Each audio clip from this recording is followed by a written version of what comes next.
How you doing, guys? Big Met Dan School back once again with another Conquest video for you. Today we're going to be taking a look at these Primaris Reivers you can see in front of you. It's another showcase video. So I'm going to talk you through the paint job and you can sit and watch if you like. First off, the way I primed the miniatures.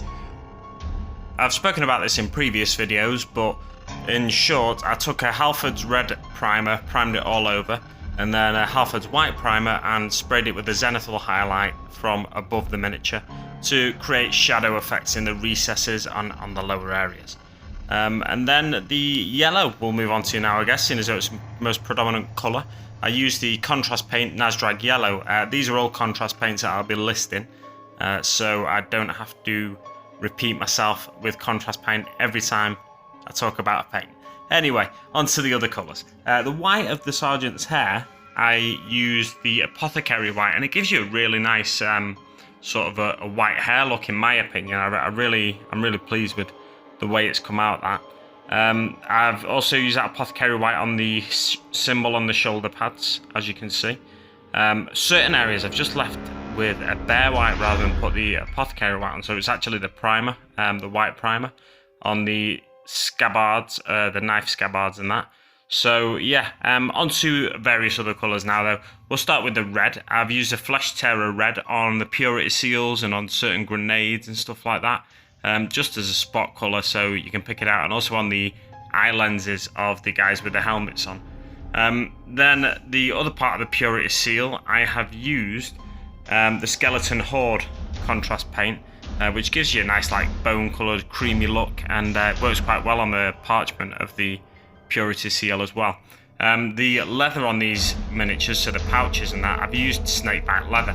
Now on further reflection, I think that's a bit too close to the Nasdrag yellow, because the Nasdrag yellow is a really browny yellow, which I like for Imperial fists. It reminds me of a pre-heresy colour scheme.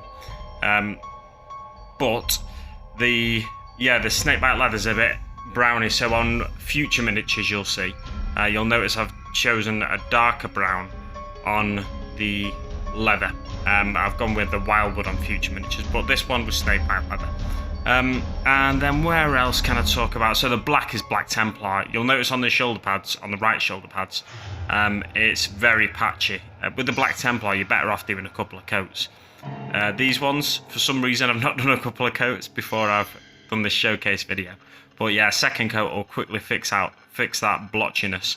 It's good to do a single coat on certain areas where you really want to show a highlight, but on these bigger panels like the shoulder pads here, I think it just doesn't work with a single coat. You are much better off with a double coat.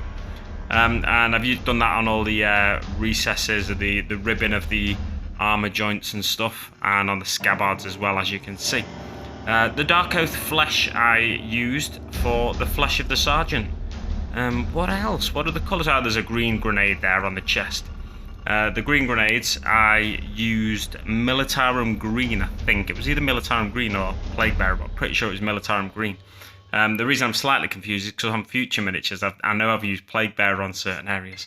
But yeah, it's a nice military green, so I thought it looked quite good on the grenades on the chest there.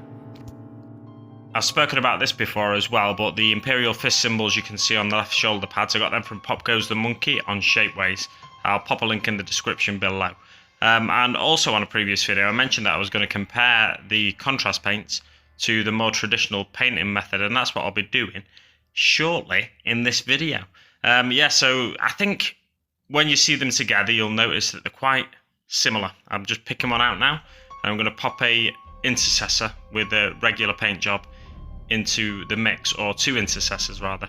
In this lighting, they sometimes don't look like they match up, but other times they do look like they match up. But I think that satisfies me enough to know that they're going to look good on the tabletop. They're not that far apart in terms of what they look like to be, you don't necessarily think they look that different.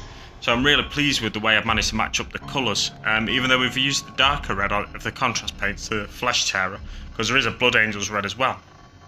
And then I've used the red on the helmet of the Intercessor Sergeant.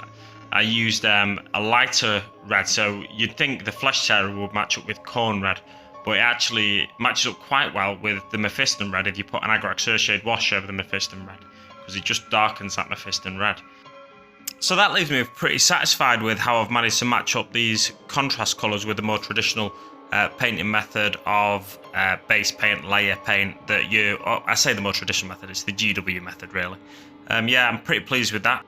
Let me know what you think in the comments below. Thanks very much for watching, guys, and I'll see you on the battlefield.